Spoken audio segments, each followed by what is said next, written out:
Welcome,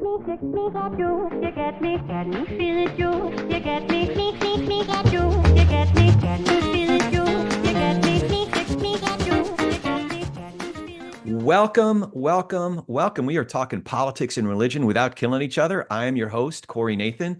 It is an honor to be a part of the Democracy Group, a network of podcasts that examines what's broken in our democracy and how we can work together to fix it. Be sure to subscribe to our YouTube channel. We're doing video now. We've had the channel for a long time, but the video is bringing in a lot more engagement. It's been a ton of fun, a little hard work, but definitely a ton of fun. We have links in the show notes to make it easy to find for those who's been following us on Apple Podcast or Spotify or any of the other podcast apps. And of course, follow us, give us those reviews. We can still reuse all the reviews we can get and join our Patreon. All of it helps so we can continue having conversations like the one we're having today with Katherine Stewart. Katherine Stewart has been covering religious nationalism and the assault on American democracy for over 15 years. Her most recent book, we'll be talking about a new book in a couple of months, and I can't wait for that. But prior to that, her book, The Power Worshippers, Inside the Dangerous Rise of Religious Nationalism, has won numerous awards and was also used as a basis of the documentary film God and Country, which was produced earlier this year by Rob and Michelle Reiner. Some folks who also listen to my dear friend Lisa Sharon Harper's program, The Freedom Road, we had the director of that documentary on the show that I produced for Lisa Sharon Harper. Katherine's previous book, The Good News Club, The Christian Right's Stealth Assault on America's Children, covered the religious right's efforts to infiltrate and undermine public education. And you may have seen Katherine's writing in the New York Times, New Republic, and many publications. She's appeared on CNN, MSNBC, NPR, and other outlets. And I'm really looking forward, as I mentioned, to Katherine's next book, Money, Lies, and God, Inside the Movement to Destroy American Democracy, which will be coming out in January. Katherine Stewart, thank you so much for joining me today. How you doing? I'm doing great. Thank you so much, Corey, for having me. It's really a pleasure to be in conversation with you today.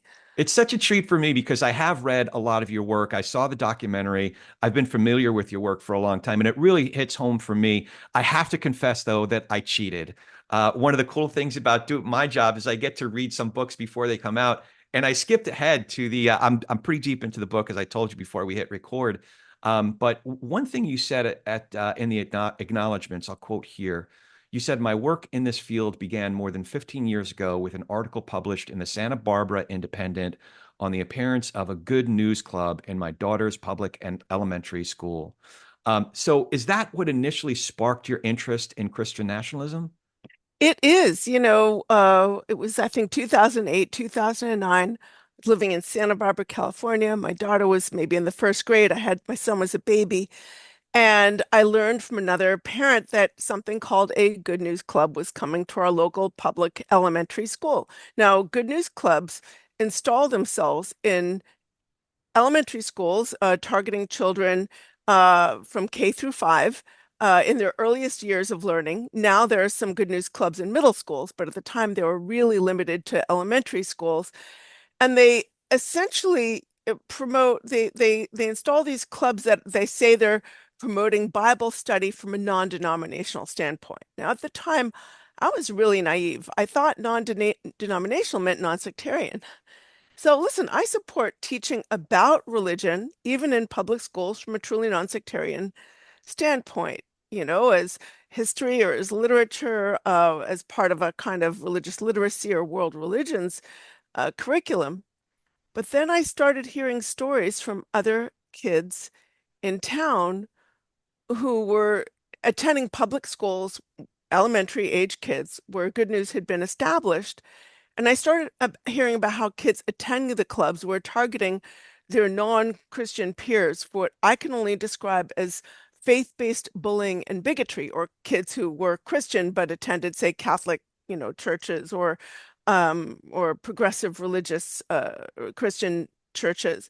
So this one girl I knew named Zoe, she was on the playground, she's 6 years old, and her classmate, Ashley, who just started attending a Good News Club, approached her and said, you don't believe in Jesus, so you're going to go to hell. She had figured out that Zoe was the only non-Christian kid in their class. And Zoe said, that's not true. And they started to kind of get into it. And the teacher overheard the exchange and she explained, well, listen, different religions have different perspectives on these different issues. And Zoe, she was fine with this explanation. But it was this other girl, Ashley, who couldn't accept that. She started to cry and she said, I know it must be true because they taught it to me in school and they don't teach things in school that aren't true. And that gets to the heart of the problem with good news clubs. Like, I don't have a problem with kids talking about religion with their friends at school. My daughter and her friends, who were of various faiths, did the same thing.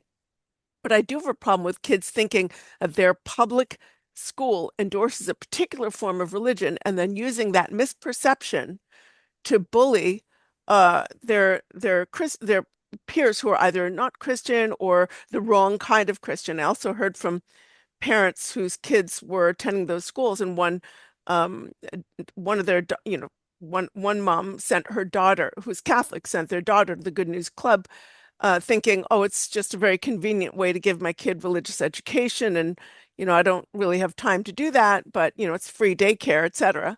And the Yeah. daughter comes home and says, "Mommy, we're going to go to hell because we go to the wrong kind of church." Wow. So, so I was really astonished that these types of clubs were legal given the separation of church and state, which is one of our essential constitutional principles and is essential for our religious freedom, which, as we know, is like occupies a place of privilege in our First Amendment, the freedom of religion, but also the freedom from having to conform to any particular religion if you don't want to. And also, we're talking little kids here. Like, Yeah. a little kid can't distinguish between an activity that's in their public school and one that's endorsed by their public school. They think if Yeah. it's happening in their public school, it must be that's what the school wants them to believe.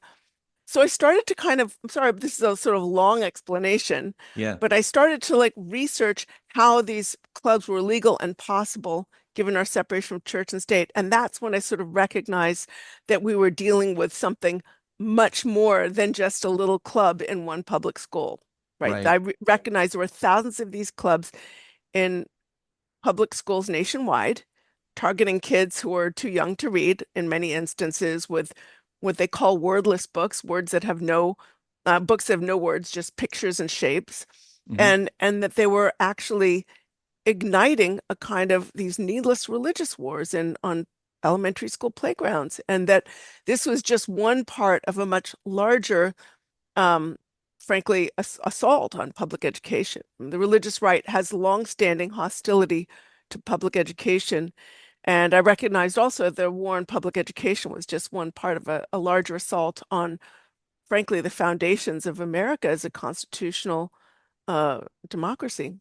Oh, and we'll get into that. You had a recent piece in the New Republic uh, where you cited part of a fellow named Leonard Leo, a letter that he wrote to part of his constituency. We'll get into that, but I have some questions about what you just discussed. So, what's striking about the some of the um, pieces of what you're discussing here is that the school is sort of this authority. It has this position of authority, especially in a child's life, right? And the idea that with the good news clubs, and correct me if I'm misunderstanding some of this, but the idea of some of the good news clubs isn't that it was just teaching about religion in a specifically secular or non-sectarian, as they would put it, way, the way that public schools should behave, if you will. Now, I can imagine that the pushback would be what I've heard you describe elsewhere as the persecution complex, where I've had friends say, "Well, you're shoving your atheism down my." I'm not an atheist. I told you that I'm grew up Jewish. I'm a Christian now, but Mhm. you're shoving atheism down our throats. So I guess my question is, were you able to have constructive conversations with whether it's faculty or advisors with the Good News Club, or maybe even other parents about this tension, the tension, as you rightly describe in the First Amendment, between freedom of expression, freedom of religion, and the Establishment Clause. That tension needs to be there. Yeah, I mean, absolutely had incredibly productive conversations. Listen, at the time, most of my friends who were parents at that school were affiliated with Westmont College, which is a Mm, very well regarded Christian college in Montecito, California. And Right. here's the thing that really struck me about that incident. My evangelical friends who attended that, sent their kids to our local public school, um, and who are staff or wife, spouses of staff at that school, they didn't want the Good News Club coming to our public school either. And they had, by the way, signed statements of faith, which you have to sign to be a member of the faculty at that college. So a group of parents who are affiliated with Westmont College met with leaders of the Good News Club at the time and said, we don't, we too are evangelical. We believe in the Great Commission, but we just don't think you're right for our school. And Mm, they offered them free and better space in the evangelical church that was right next door to the public school. It's called the Montecito Covenant Church. It's gorgeous, by the yeah. way. Like, who wouldn't want to be having a free, hosting a free class for kids at the Montecito Covenant Church? Um, and the Good News Club leaders declined. They were insisting on being in the public school. And that's when I really started to ask some questions. I was like, first of all, what do my friends know that I don't know about the Good News Club? Second of all, why don't they want to be in the church at the same time, a better space and for free? And the more I learned about the Good News Club and the organization behind it, which is called the Child Evangelism Fellowship, the more concerned I became. Um, I ended up going to Good News Club meetings. First Mm. of all, I wrote a piece about this for the Santa Barbara Independent. I think it's called Reading, Writing, and Original Sin. It's the first article that I ever wrote about this particular phenomena, about the religious right. Great That title, by the piece, way. thank you. I mean, it was interesting, that why do they need to be in the public school? Why don't they want to be in the church? Yeah. And I recognized, through this that, uh, most of my evangelical friends, frankly, who are affiliated with the school agreed with me. They were the ones who spearheaded the effort, even before I heard about it, to bring it into the church and to keep it out of the school. They recognize that in order for public schools to function effectively in a diverse society, we need to really kind of set our religious and political agendas aside and come together in support of our children and their collective future. Public schools should be for education, not religious indoctrination. We shouldn't be exploiting public schools in order to um, uh, persuade them that one particular form of religion or politics for that matter is the correct form because our public schools are necessarily diverse. Um, so, through these conversations and further exploration, I recognize that learn more about the religious right's longstanding hostility to public education. Jerry Falwell set the agenda, in 1979. Or I should say, express the agenda. He said, I hope this to see the days when there are no more public schools. Churches will have taken them over and Christians will be running them. There are other thinkers throughout the sort of history of, I would say, Christian fundamentalism, Reconstructionism, and other conservative religious movements who've articulated very similar types of ideas. They've called public schools atheistic, satanic, demonic. There's a mid-century theologian named Rousas Rushdoony, the sort of godfather of Christian Reconstructionism, who said they train women. This is back in the 1950s or 1960s or something. Say public schools train women to be men. It's like, are you kidding me? I mean, this is places where my kids are learning like how to read and like basic math and learning about state capitals, C spot go, C spot run, C spot, I like know, I know. It's really astonishing. But I realize that anything that fails to conform to their religious viewpoint, they view as hostile to it. It's a kind of paranoia. They don't understand the concept of religious neutrality. They say there is no religious neutrality. You're either affirming our viewpoint or you're, under the dominion of Satan or you're hostile to it. yeah, So this yeah. kind of viewpoint was being really echoed. So, I started my research. I wrote this piece for the Santa Barbara Independent. I started hearing from parents all over the country that were writing me. They were like, no one's written about good news clubs. My kids go to a public school where a Good News Club has been established, and all of a sudden my kid is getting bullied because they're, our family's Hindu, or our family's Buddhist, or our family is, from or atheist, or a progressive Christian viewpoint, you know. Yeah. And I started hearing these stories of pain, basically stories of parents sort of despairing that these Good News Clubs come in, and all of a sudden a formerly harmonious school community is driven apart by politics. By the way, the politics, the sort of regressive politics often really leads here, or by, sort of religion. And these stories were really poignant. And I began to recognize that the hostility that the infusion of these clubs and other types of initiatives in schools generate is not an unintended consequence of the activity. It's really precisely the point. Oh, I mean, the religious right is kind of driving this twofold agenda for the public schools. On the one hand, they want to force their programming into public schools, and we've seen this most recently with these bills, like in Texas, where they're providing financial incentive for schools adopting religious programming in public K through 5, or the sort of Ten Commandments bills and Bible in schools in like Louisiana and Oklahoma. So that's on the one side. On the other side, they want to deflate public schools and divert money from public schools to and drive it toward private and religious schools, so that right. you have state-funded private and religious schools. So um, And we're seeing steps already being taken in terms of the nominations that Trump's already announced. But I want to back up for a second. We've talked about Christian nationalism on this program with folks like Tim Alberta, Robbie Jones, Nancy French, how it plays out in the church, actually. But I can't think of a better person to ask to help us understand what it is and what it's not. So Christian nationalism, what is it and what is it? well, it's not Christianity. It's not a religion, right? I think of Christian nationalism as two things. On the one hand, it's a set of ideas, an ideology. The idea that America was founded as a Christian nation, our laws should be based on a conservative interpretation of the Bible. The idea that the right kind of Americans should need to take America back in order to save it from, absolute destruction. So it's a kind of, on one hand, sort of this idea of reactionary nationalism, who gets to properly belong in a country and who doesn't.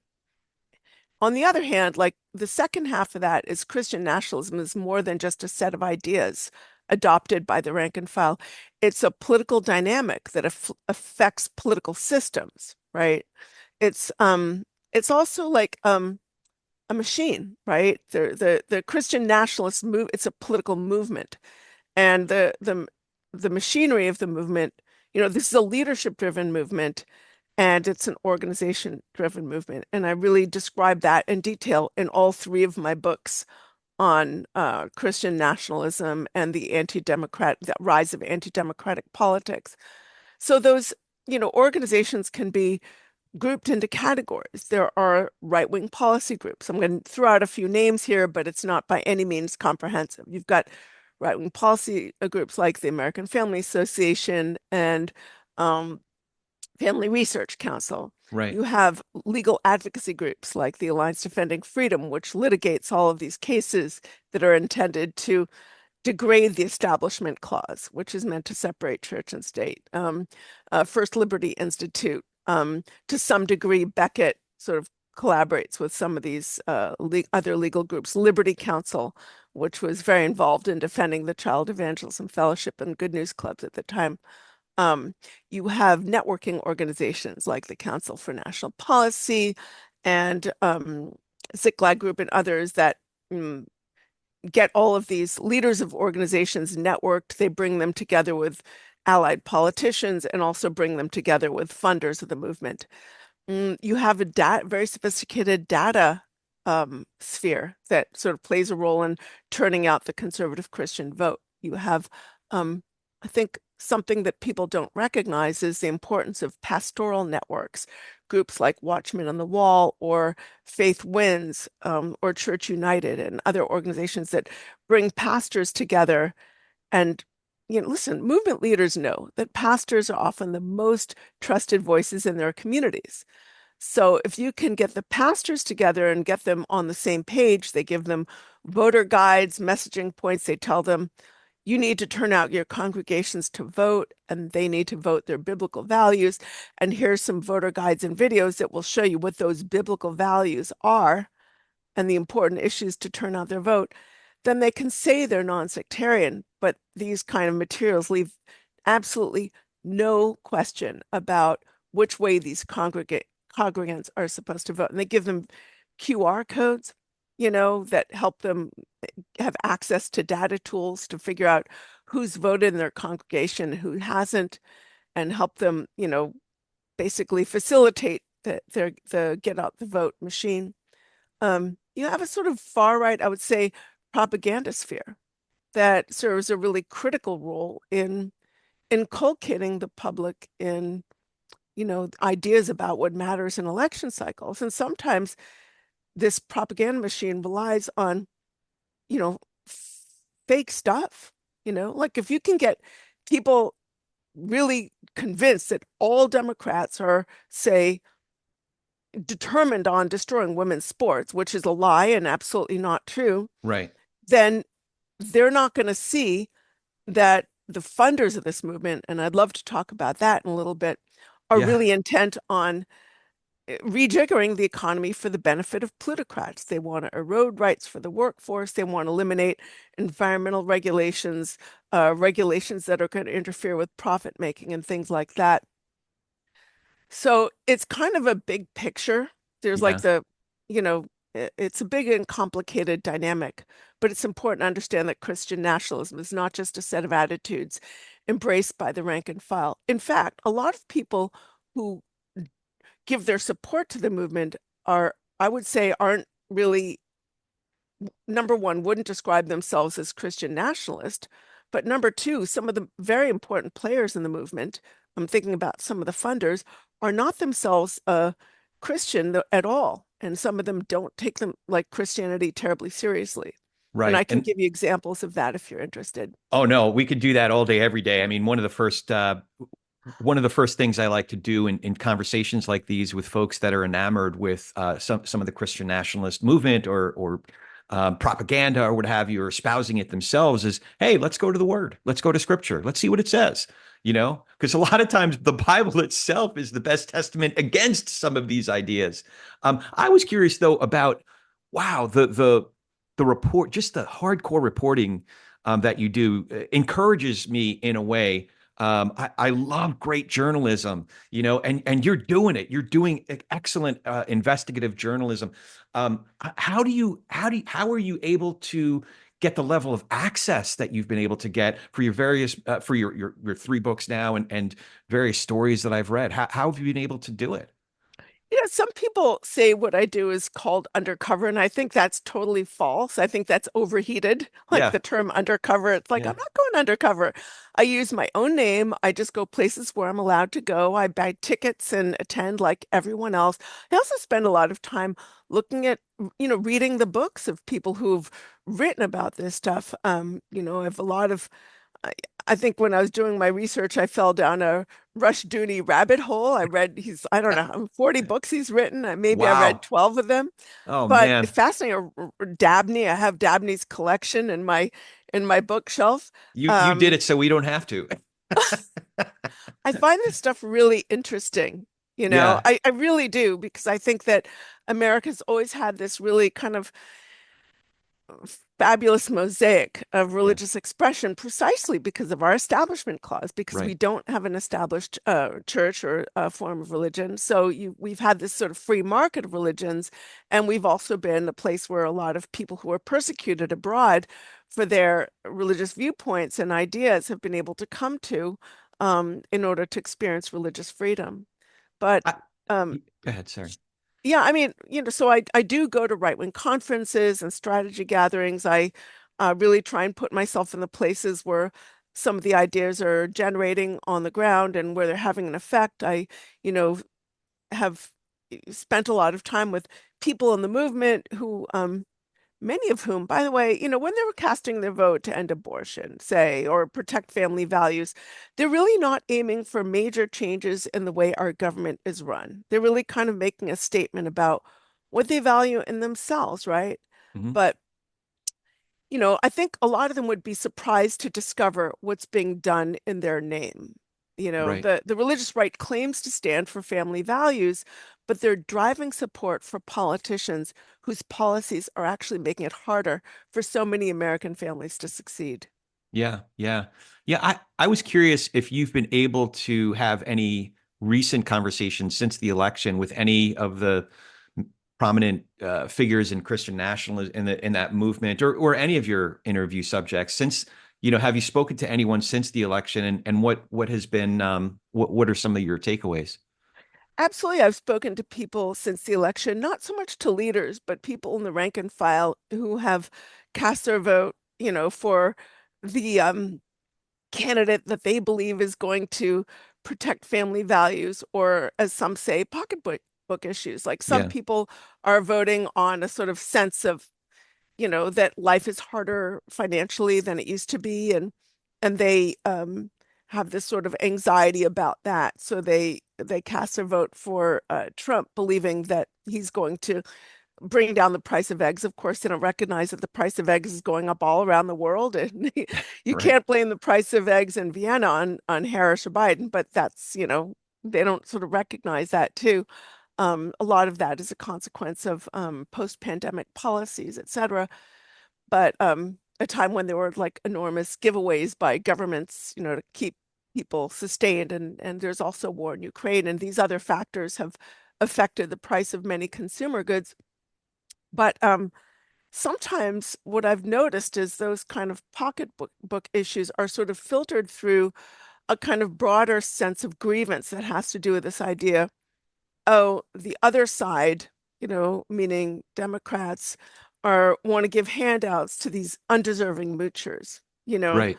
and therefore, I want to vote for the candidate who's not going to do that, and therefore I'm going to vote for Trump.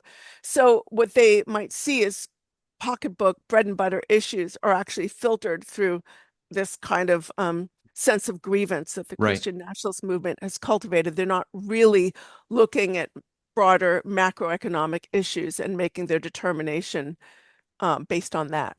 Yeah, no, and I've been having these conversations as well. People I know, people I love, people I'm going to have Thanksgiving with, and listen, if somebody really feels the price of gas affects their day-to-day life, who am I to judge that feeling? But I do think that it's being fed, to your point, and a lot of your work focuses on this by other factors, whether it's their pastors that are on board with this kind of movement, or their preferred media input, broadcast networks, websites, podcasts, what have you.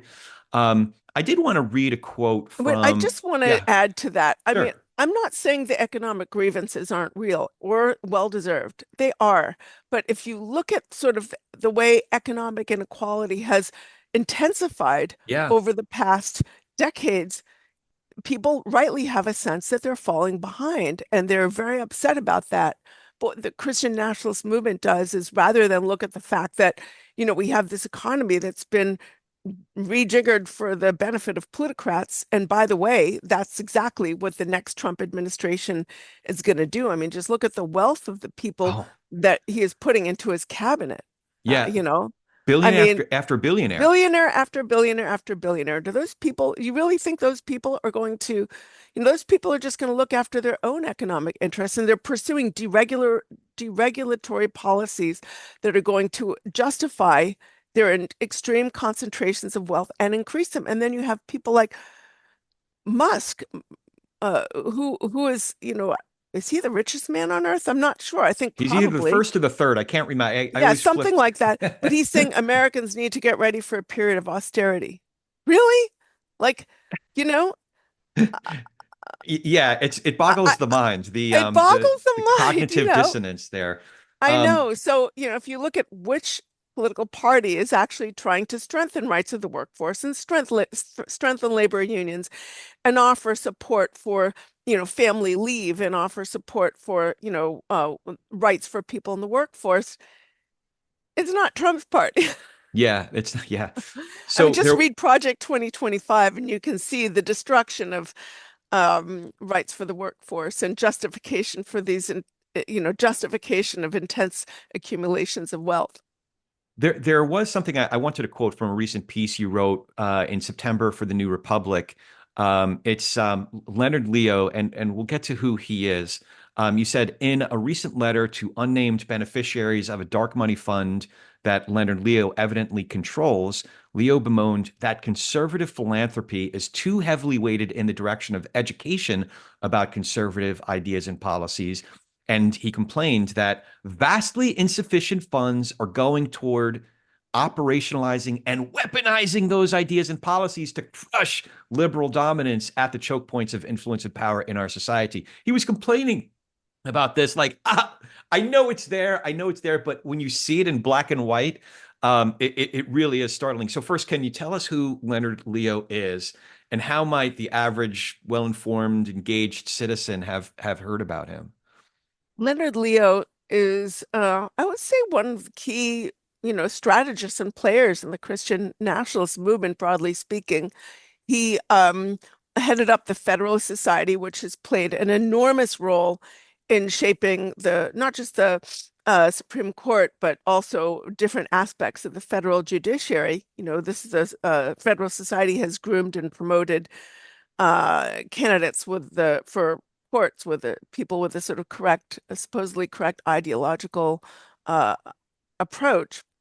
He's also played a really key role as a money man of the movement. There are all these organizations that are in the orbit of the Federalist Society. I'm thinking just offhand, the Judicial Crisis Network, but there are so many others, um, which he has played a role in sort of raising money for these organizations and directing the funding in different places. Most recently, a fellow named Barry Side, who is, by the way, a Jewish Chicago billionaire, created the largest single political donation in American history. He donated $1.6 billion to form Billion an with a B.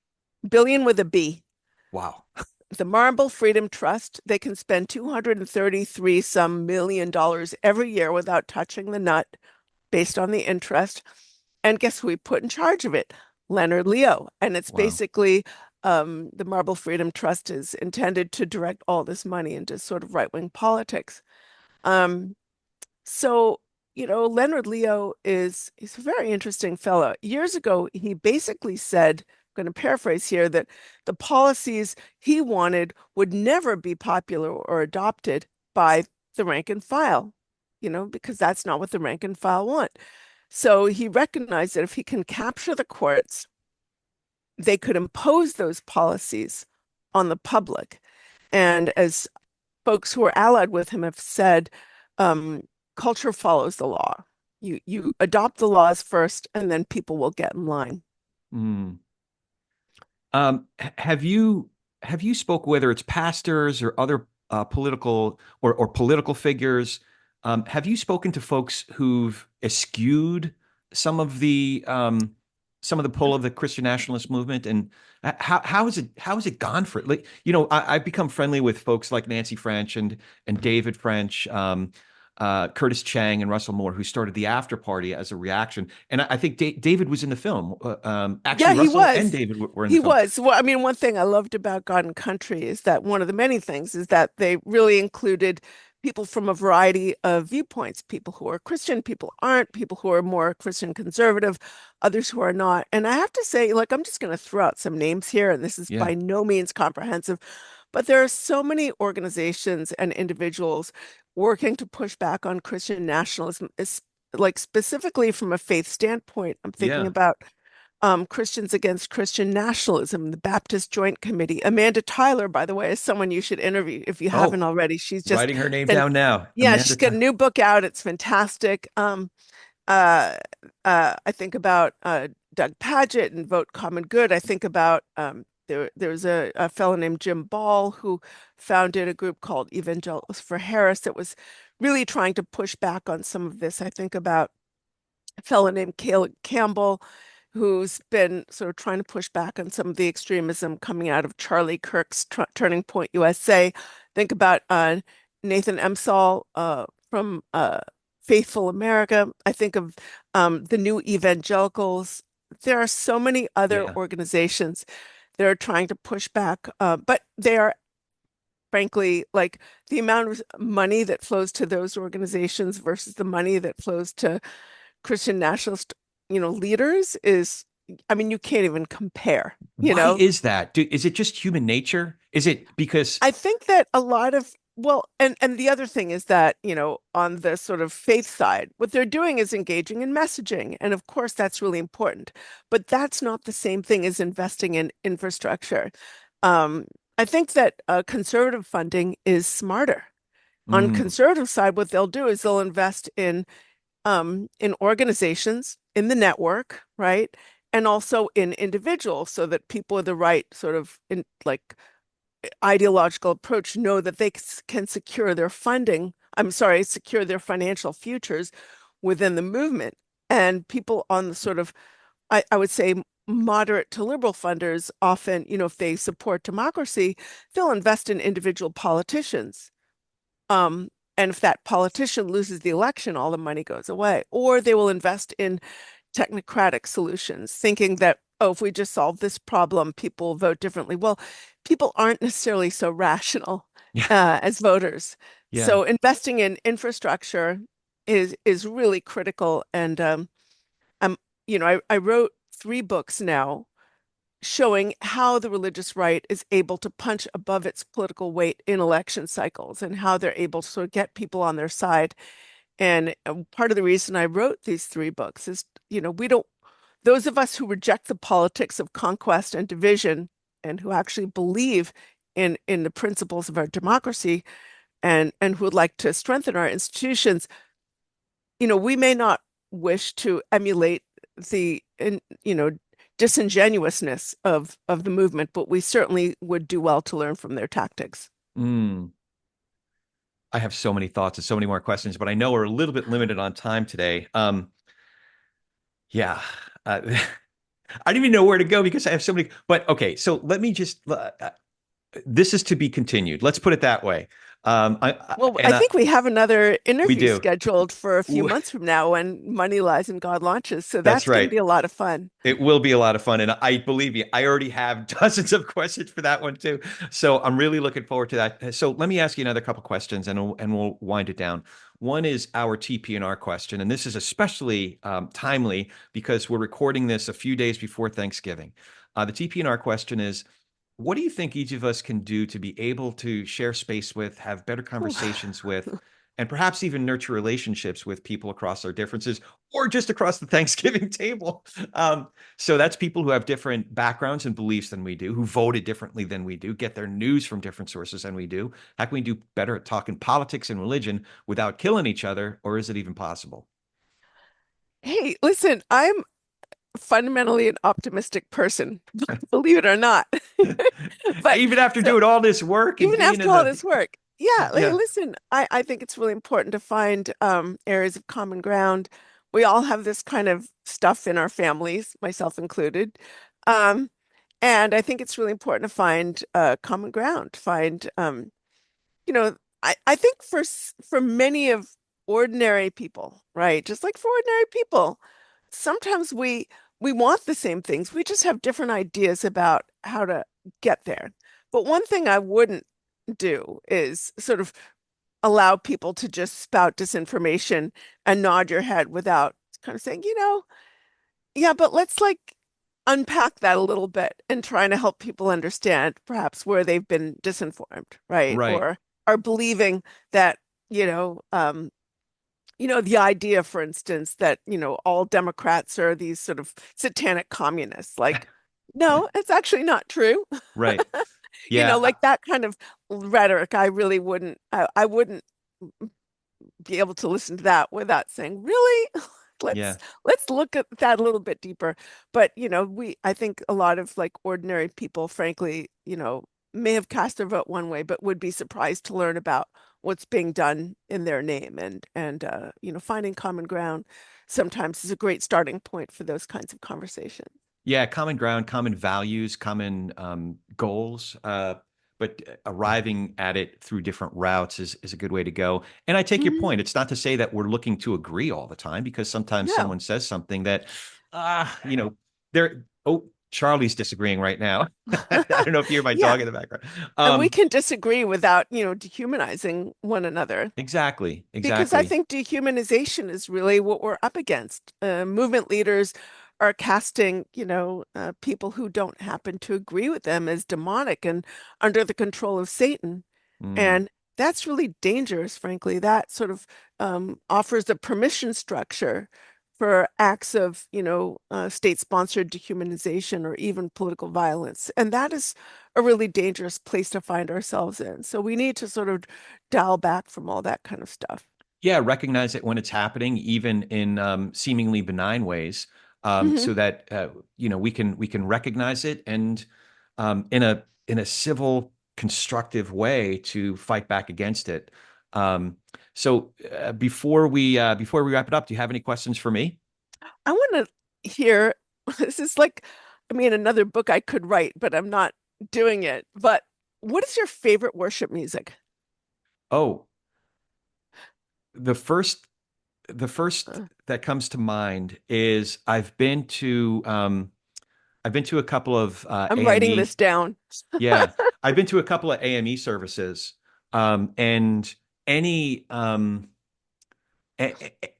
from any time period, the treatment of hymns by the churches I've been, the AME churches that I've been in. So popular versions of that are what became American rhythm and blues, ultimately rock and roll.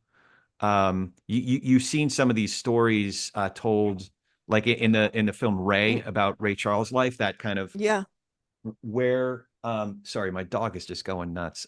that's So, okay. I can't hear. oh, okay. Um, but that really is, and I'll tell you, before I ever became a Christian, I was drawn to a certain form of gospel music. Now, there's other forms that I just don't have. I don't know. It's like bad imitations of like the Carpenters, which I didn't wasn't really my cup of tea in the first place. Um, you know, but when here's what it is. There's something in the Jewish and the Christian tradition. There's a prayer that is that love the Lord your God with all your heart, soul, mind, and strength. So when all four of those essential pillars of our humanity are engaged, you just know it when you see it. And the closest Yeah, I've come to it. Um, I'll give you one quick story, and this will tie it all please. together. No, This isn't please. I even want to hear it. gospel or worship music. I picked up my oldest kid, Savannah, at a party in West LA. And we had about a 40-minute drive, 45-minute drive back to our house. And a live rendition of Ella Fitzgerald singing How High the Moon Came On. And there's this scat. It's at least a 7-8 minute scat that Ella is just improvising. And Savannah not only knew every note, she knew every like consonant and every syllable and was singing right along with it. And that was the very moment that I knew God existed. So Wow. that doesn't That's answer your question powerful. directly. It No, was that's so, really powerful. yeah. You And know? and to this day, I still make the argument that if there is life on other planets or in other, far galaxies or what have you, um, and we need to make the case that humanity is worth saving, let's play the live rendition of Louis Armstrong playing La Vie en Rose. I love Right? that. So That's really again, great. not a direct answer to your question, but that's No, it's that's what great. comes to mind. That's really good. So before we go this time, and we'll have you back in a couple months, how can folks find more info about your book? Say if we want to pre-order Money Lies in God, or just be sure to Please. follow all the great work that you're doing. Thank you so much. Well, I've just revamped my website. It's katherinestewart.me. I've put a lot of my articles on that website, although maybe not all of them. I'm sort of still migrating some of my written work over to there, but I have three books. My first was The Good News Club, Christian Right Stealth Assault on America's Children. After that, that's focused on public education. After that, The Power Worshippers Inside the Dangerous Rise of Religious Nationalism, and my forthcoming Money, Lies, and God Inside the Movement to Destroy American Democracy. And you can read those books, and do please pre-order the latest because it'll bring us up to date. And it's interesting when I was writing that book, for most of that time, we didn't know who was going to win the 2024 election. And I was able to add a few tweaks just in the last week to sort of reflect the consequences. But frankly, I didn't have to add too much because, it's not like I didn't see it coming. I've been Hmm. researching this movement now for, I think, all told, 17 years, seeing the infrastructure building and understanding that how effective this movement is at finding low propensity voters and turning them into voters for their cause and turning out that vote was very, I could see that was going to have a powerful effect in the 2024 election. And the other thing that I think is very underappreciated is the fact that, there's a sector of, I would say, the broader anti-democratic movement that's very focused on suppressing votes that they don't want. So, I mean, I remember, and I have this in Power Worshippers, there's a fellow named Bill Dallas who ran an organization that used to be called United in Purpose and has now morphed and taken different forms. And one aspect of that form is an organization called the Ziklag Group. But he said I'm paraphrasing here. He said we have 200 million voter files, and we know what makes someone turn out to vote one way, and we also know what makes them not turn out to vote at all. And he was basically talking about these data operations where they can figure out what kind of person, based on their purchasing or based on membership in different groups, are they a member of that NRA? Do they like to go fishing? Do they like hunting? Have they ever signed an anti-abortion petition? That kind of thing. They can put material in these people's, directing, very targeted material in their social media feeds and figure out what makes them, again, turn out to vote one way, and then what's going to make them feel less, I would say, like less enthusiastic about voting for an opposition candidate. And, we also saw the collusion of various hostile foreign governments like Russia, Yeah. um, find the extremes, not just on the far right, but also the far left, and Right. amplify those voices.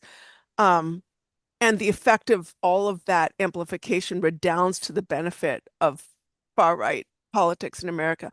I mean, those governments, he doesn't, Putin doesn't want America to be a strong country.